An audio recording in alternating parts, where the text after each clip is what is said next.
pandang orang miskin itu gimana begitu. Otomatis itu dosa, bukan itu yakni menjadikan orang itu kafir, tidak, dosa di situ. Dosa. Ya kadang kebanyakan orang itu mau menghormati orang itu atas hartanya gitu. Kadang kita Ya, gitu. sampai-sampai kan ada ayat abasa wa tawalla an ja'ahul a'ma wa ma yudrika la'allahu yazakka. Itu Nabi saja itu menginginkan kalau orang-orang yang terpandang, artinya seperti Abu Jahal, Abu Lahab yang punya pengaruh itu masuk ke dalam Islam. Ternyata waktu Nabi dakwah begitu, yang datang itu adalah Ummi Maktum yang buta ini.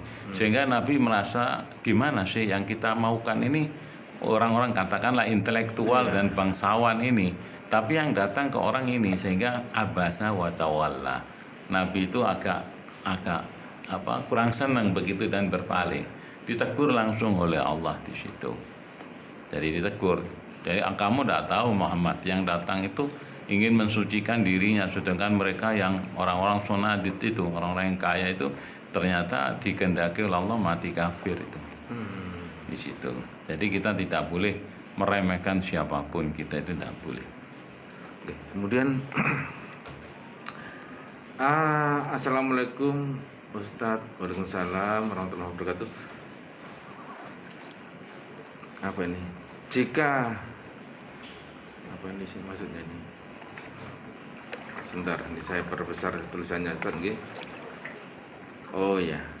Jika di sekeliling musola kita banyak orang miskin, banyak janda-janda dan yatim piatu, sementara musola begitu megah dengan berbagai fasilitasnya dan ada kelebihan uang, panitia selalu ingin memakmurkan musola dengan semakin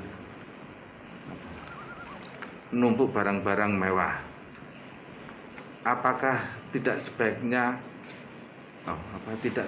bolehkah? Kenapa ini? Apa tidak sebaiknya bolehkah?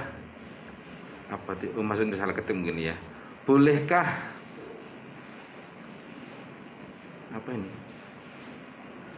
Bolehkah uang sedekah dari masyarakat yang ada di musola tersebut untuk tetangga-tetangga tersebut? Oh gitu Ustaz. Intinya gitu Ustaz. Jadi memang masalah sedekah itu bagi yang sedekah apa yang dia niatkan. Laka ma nawaita wa laka ma akhadta, kata Rasulullah sallallahu alaihi wasallam. Jadi apa yang diniatkan sudah sampai kepada Allah. Lalu apa yang kita kelola, kita berikan ke siapa, kan bagaimana itu urusan kita. Jadi memang kalau kita pandang semacam kondisi tadi itu, ya harus kita santuni itu anak-anak yatim, kita masukkan masjid, kita beri pakaian kalau memang yakni di situ ada keuangan yang cukup begitu. Di samping kita memperhatikan fisik daripada masjid kita itu. Masjid ya kita bersihkan sesuai dengan kondisi, dan kalau ada kelebihan itu ya kita undanglah anak-anak yatim, fuqara, kita beri duit, kita beri apa begitu, atau sembako begitu. Sangat bagus itu.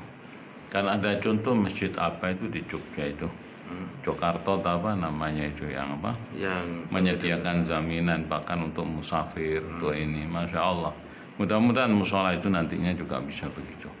Oh ya, ini kemudian ya Ustaz, ada yang mengatakan bahwa sedekah niat orang beramal, amal jariah ini Ustaz ya.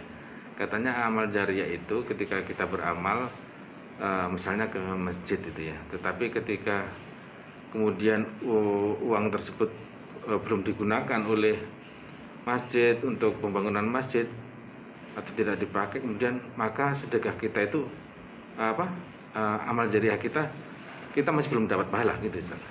Tadi kan kita katakan jadi bahwa laka manawaita, apa yang kamu niatkan untuk niatnya kamu sudah masuk. Iya, Allah Maha tahu sudah.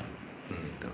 Jadi sudah dapat kita sesuai dengan niat kita di situ. Nah, kan berharap ketika jariah sering dipakai maka akan mendapatkan amalan yang terus-menerus itu, katanya Ustaz gitu. Ya, kan jelas kalau jariah itu misalkan kita ikut beli tanah meteran, itu jariah. Jadi kita beli yang jelas. Kalau kita masukkan ke kas masjid itu bukan jariah namanya, itu ya sedekah kita itu. Sedekah. Terserah takmir masjid, karena di takmir masjid itu ada yang mengelola untuk kemakmuran masjid.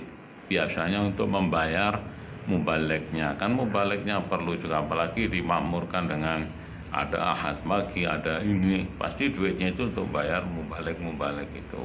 Ya, artinya itu itu didapat. Iya, sedekah, dapat sedekah. Kalau mau jariah ya jariah, jadi beli tanah atau kalau ada. Berarti kalau kita itu sedekah di masjid-masjid itu dimasukkan ke kotak itu sedekah saja, bukan jariah. Sedekah bukan jariah ya. Jariah kecuali kalau masjidnya membutuhkan untuk ngelabur untuk ini nah itu. Jadi juga ada masuk jariah juga di situ. Cuma terserah kita sudah masukkan, ya terserah kepada pengelola, akan ada pengelolanya, kita niat kita apa gitu. Oh, gitu ya, Ustaz. Iya. Tetapi kalau niat kita jariah, Kalau kita ingin cari yang bungkul jariah, ya cari yang masjid, mau bikin masjid, beli tanah begitu, lagi bangun, beri semennya ini begitu. oke. Ini monggo yang mau bergabung kembali, Mbak Yuni dan siapa tadi ini, mudah-mudahan tercerahkan untuk sore hari ini. Jika tidak, ini sudah waktunya sudah tutup. Ya, sudah jam 5 kurang 10. Baik, Demikianlah apa yang bisa kita sampaikan, mudah-mudahan bermanfaat. Jadi ada 3 poin yang perlu kita ingat: persekongkalan para umara yang su dengan ulama yang su, yang didukung oleh ubat, yaitu orang-orang yang ahli ibadah tapi sesat. Maka inilah yang akan menghancurkan agama Allah. Wabillahi taufik wal hidayah. Wassalamualaikum warahmatullahi wabarakatuh. Waalaikumsalam warahmatullahi wabarakatuh. So, demikian Semeru Nyantri, kita bersama guru kita Ustadz Ahmad Said Al-Katiri, dan program ini bisa Anda simak setiap hari Sabtu sore. Saya Teguh Kaca pamit undur diri. Terima kasih. Wassalamualaikum warahmatullahi wabarakatuh. Radio Semeru sekarang dan selamanya.